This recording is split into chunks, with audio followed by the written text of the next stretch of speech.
सोनजूही में आज एक पीली कली लगी है।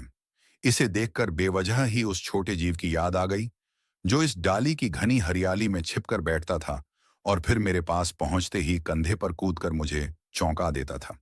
तब मुझे कली की खोज रहती थी, पर आज उस छोटे जीव की खोज है। लेकिन वह तो अब तक इस सोनजूही की जड़ डीएच में मिट्टी होकर मिल गया होगा। कौन जाने सुनहरी कली के बहाने वही मुझे चौंकाने ऊपर आ गया हो। अचानक एक दिन सवेरे कमरे से बरामदे में आकर मैंने देखा, दो कौवे एक गमले के चारों ओर चोंचों से छुआ छुअवल जैसा खेल खेल रहे हैं।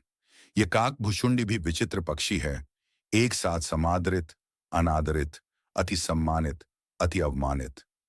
हमारे बेचारे पुरखे न गुरुदत्ता के रूप में आ सकते हैं, न मयूर के, न हंस के। उन्हें पितर पक्ष में हमसे कुछ पाने के लिए काक बनकर ही अवतीर्ण होना पड़ डसता है। इतना ही नहीं, हमारे दूरस्थ प्रियजनों को भी अपने आने का मधु संदेश इनके कर्कश स्वर में ही देना पड़ डसता है। दूसरी ओर हम कौवा और काम काम करने को अवमानना के अर्थ में ही प्रयुक्त करते हैं।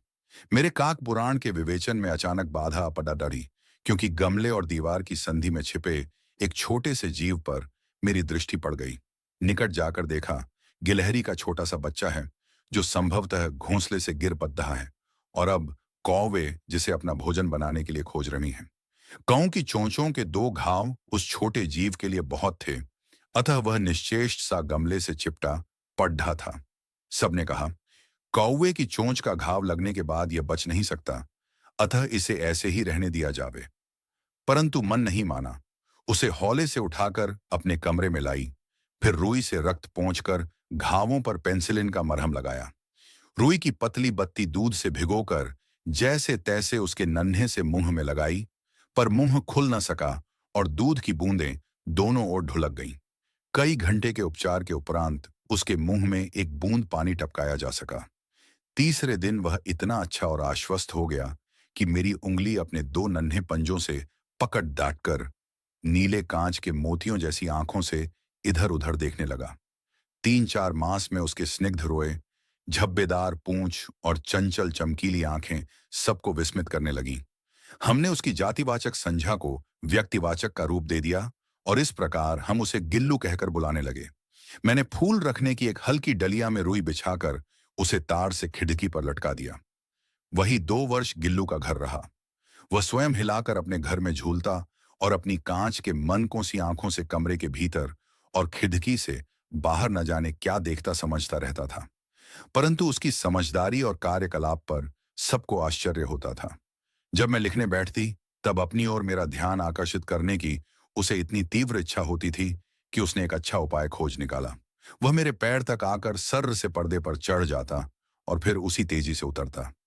उसका यह दौड़ने का क्रम तब तक चलता जब तक मैं उसे पकड़ने के लिए न उठती। कभी मैं गिल्लू को पकड़ कर एक लंबे लिफाफे में इस प्रकार रख देती कि उसके अगले 2 पंजों और सिर के अतिरिक्त सारा लघुगात लिफाफे के भीतर बंद रहता। इस अद्भुत स्थिति में कभी कभी घंटों मेज पर दीवार के सहारे खड़ा रहकर वह अपनी चमकीली आंखों से मेरा कार्यकलाप देखा करता। भूख लगने पर चिक चिक करके मानो वह मुझे सूचना देता और काजू या बिस्कुट मिल जाने पर उसी स्थिति में लिफाफे से बाहर वाले पंजों से पकड़ डाकर उसे कुतरता रहता। फिर गिल्लू के जीवन का प्रथम बसंत आया। नीम चमेली की गंध मेरे कमरे में हौले हौले आने लगी। बाहर की गिलहरियां खिदकी की जाली के पास आकर चिक चिक करके न जाने क्या कहने लगी। गिल्लू को जाली के पास बैठकर अपनेपन से बाहर झांकते देखकर मुझे लगा कि इसे मुक्त करना आवश्यक है। मैंने कीलें निकालकर जाली का एक कोना खोल दिया और इस मार्ग से गिल्लू ने बाहर जाने पर सचमुच ही मुक्ति की सांस ली। इतने छोटे जीव को घर में पले कुत्ते बिल्लियों से बचाना भी एक समस्या ही थी। आवश्यक कागज पत्रों के कारण मेरे बाहर जाने पर कमरा बंद ही रहता है।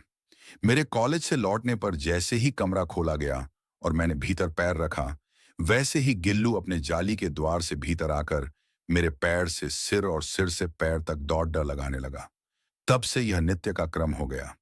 मेरे कमरे से बाहर जाने पर गिल्लू भी खिद्दाकी की खुली जाली की राह बाहर चला जाता और दिन भर गिलहरियों के झुंड का नेता बना हर डाल पर उछलता कूदता रहता और ठीक 4 बजे वह खिद्दाकी से भीतर आकर अपने झूले में झूलने लगता।